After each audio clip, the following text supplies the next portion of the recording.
नमः कमलहस्तायै वासव्यै ते नमो नमः।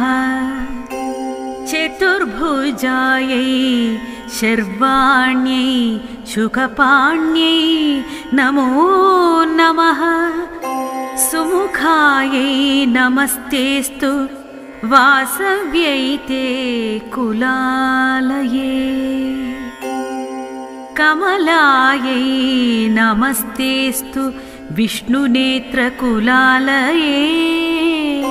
मृडान्यै ते नमस्तेस्तु वासव्यै ते नमो नमः। समशीतलपादायै